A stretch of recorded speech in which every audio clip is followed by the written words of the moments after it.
Hello and welcome to the Epic Sales Podcast with Dave Ingland, a show created for automotive sales professionals that want to supercharge their results and still live a happy life. Get ready to hear some new things that will help you get ready to crush your goals.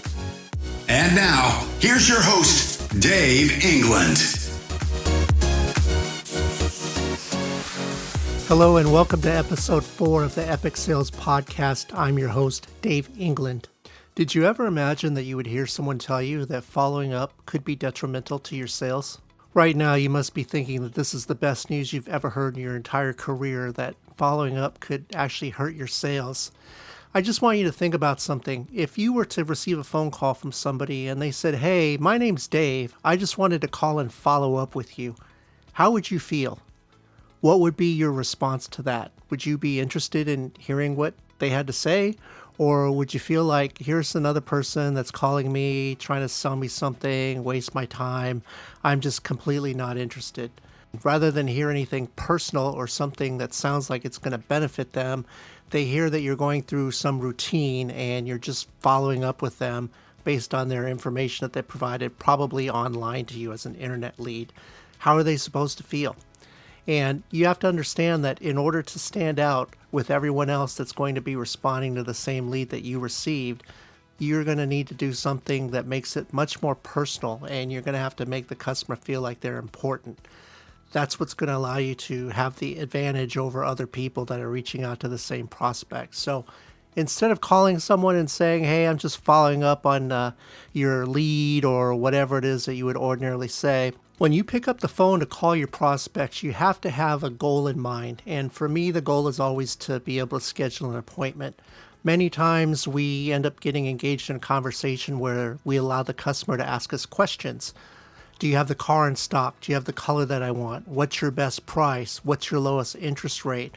Things like that they're just going to fire off. And we feel like because they asked us a question, it's our obligation to give them an answer. And what you find out consistently is when you allow customers to ask questions, you're the one giving the answer. When a customer asks you a question, that leads them to ask another question and another question. And eventually they go, "Hey, thanks.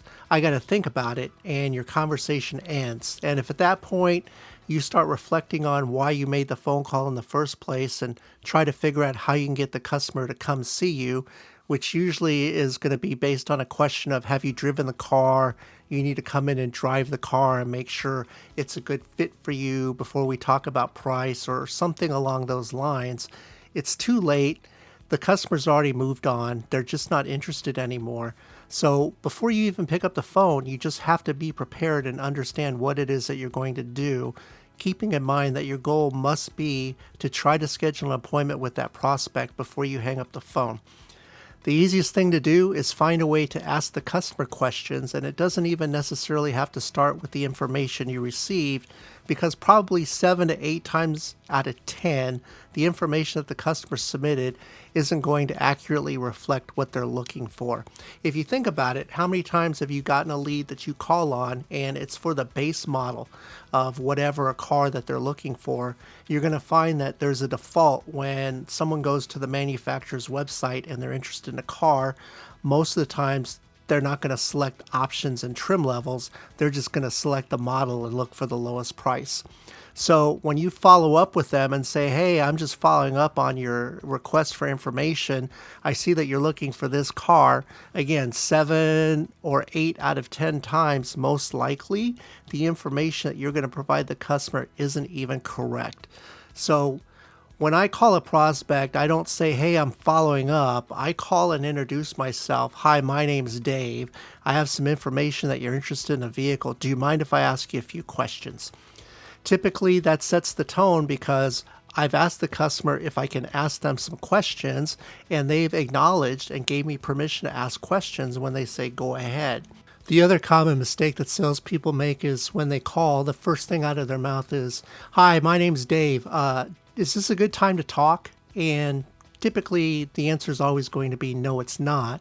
And then you try to follow up with them again, and it's just this continual follow up every time you try to talk to them until at some point, which usually happens after your first attempt, they just aren't interested anymore. And now that they have your number in their phone, they're just not going to take your call.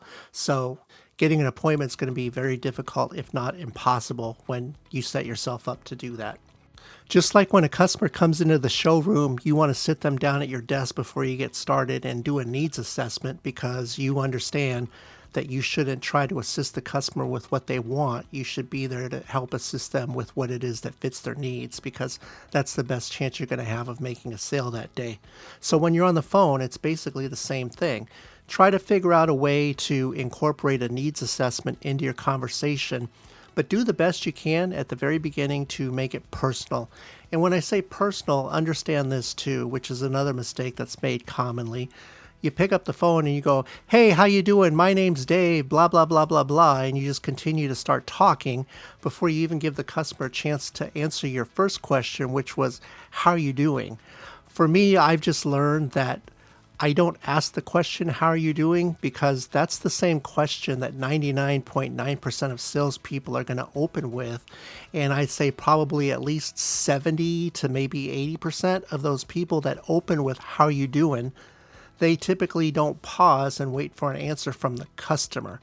They just continue to move forward. So it's an expression rather than a question.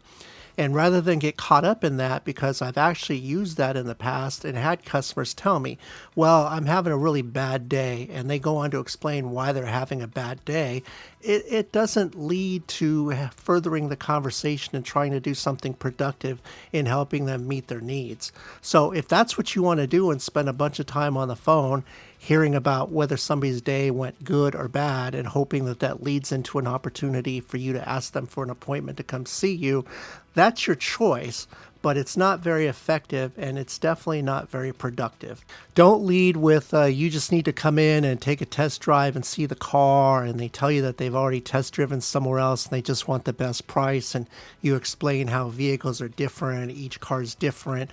Just because they drove what they think is the same car at a different dealership, they need to come see you because this car is going to drive differently. And you just have to get out of, "I need you to do this" with the customer. The customer wants you to do things, but you have to find a way to be able to form it in questions so that you can lead them into something, which your question is going to ultimately be, "Can you come see me this afternoon, or would sometime this evening be better for you?" and work towards scheduling that appointment.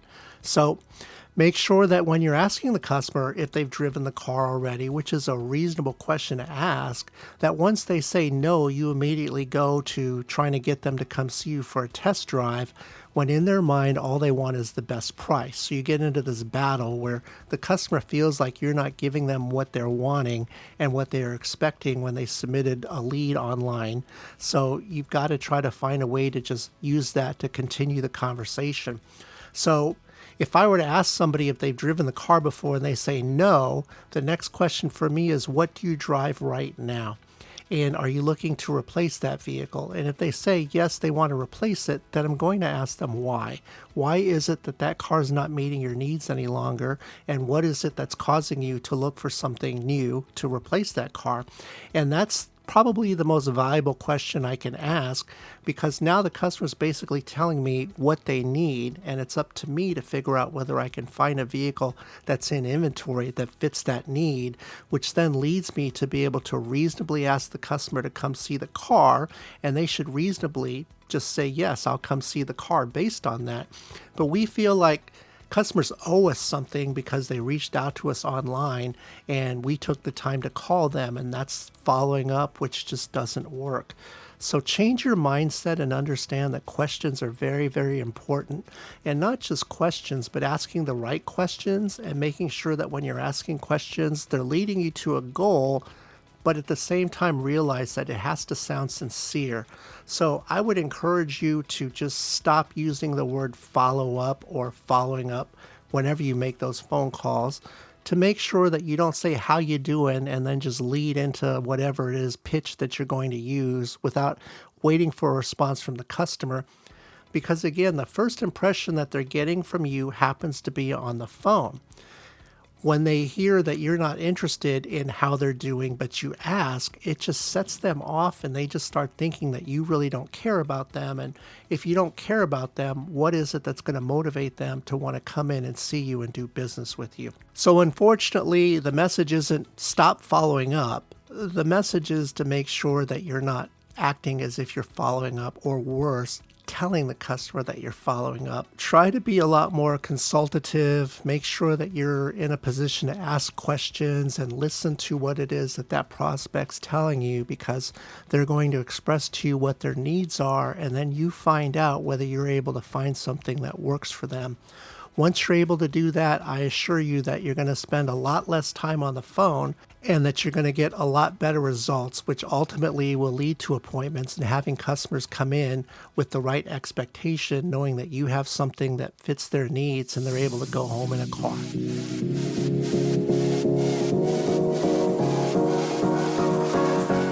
Thank you so much for listening to the Epic Sales Podcast.